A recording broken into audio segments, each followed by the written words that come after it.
Welcome student, this is your history class 7 chapter 2. The administration of the empire. How was the administration organized? Settlement of peasants known as Ur became prospered with the spread of irrigation culture. Groups of such villages formed larger unit called Nadu. The village council and the Nadu performed several administrative functions including dispensing justice and collecting tax.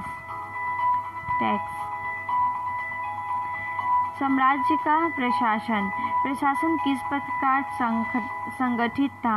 किसानों की बस्तियां जो ऊर कहलाती थी सिंचित खेती के साथ बहुत समृद्ध हो गई थी।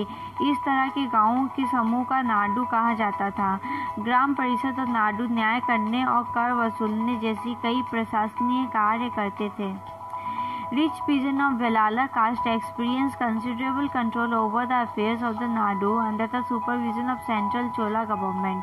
The Chola king gave some rich landlord titles like Muvendavelam, a Velam or peasant serving the king, Araya chief, etc. as makers of respect and entrusted them with important offices of the state at the center. Vellala जाति के धनी किसानों को केंद्र चोल सरकार की देखरेख में नाडु के काम काज में अच्छा खासा नियंत्रण हासिल था। उनमें से कई धनी भूस्वामियों को चोल राजाओं ने सम्मान के रूप में मूवेंदलम, 3 राजाओं को अपनी सेवा प्रदान करने वाला वेलम या किसान अय्यर प्रधान जैसी उपाधियां दी और उन्हें केंद्र में महत्वपूर्ण राज्य के प्रशासन दिए।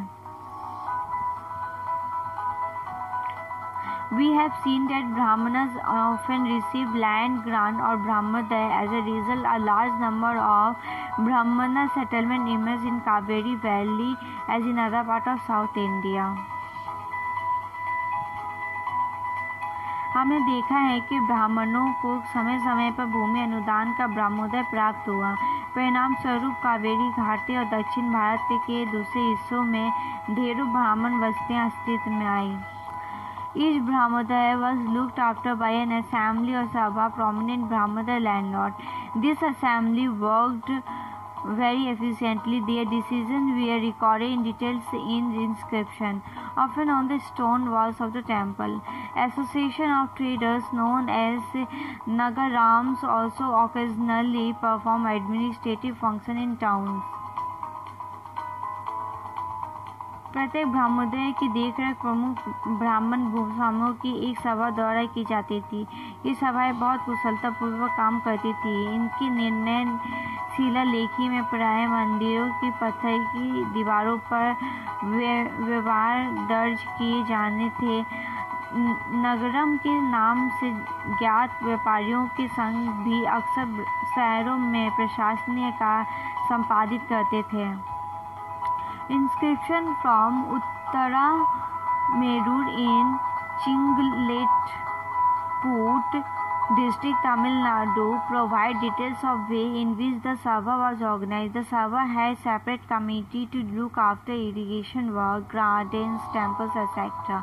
Names of those eligible to be members of this committee were written on a small ticket of palm leaf. These tickets were put into an earthenware pot from which a young boy was asked to take out the tickets one by one for each committee. Tamil Nadu में चिंगलपूट जिले के उत्तरमेरूर से प्राप्त अभिलेखों में इस बात का सविस्तार वर्णन है कि ब्राह्मणों की सभा का संगठन कैसा था। सिंचाई के कामकाज, बाग बगीचे, मंदिरों इत्यादि की देखरेख के लिए सभा में विभिन्न समितियां होती थी। इसमें सदस्यता के लिए जो लोग योग्य होते थे उनके नाम तालपत्र की छोटे टिकटों पे लिखे जाते थे और मिट्टी के बर्तन में रख दिए जाते थे और किसी छोटे लड़के को हर समिति के लिए एक के बाद एक टिकट निकालने के लिए कहा जाता था। This is the end of our video. We will continue this chapter in next video. If you have any doubt, please let us know. We will try to clear your doubts in another video. अगर आपको कोई संदेह है तो कृपया करके हमें बताइए। हम अगले वीडियो में आपके संदेह को दूर करने का प्रयास करेंगे।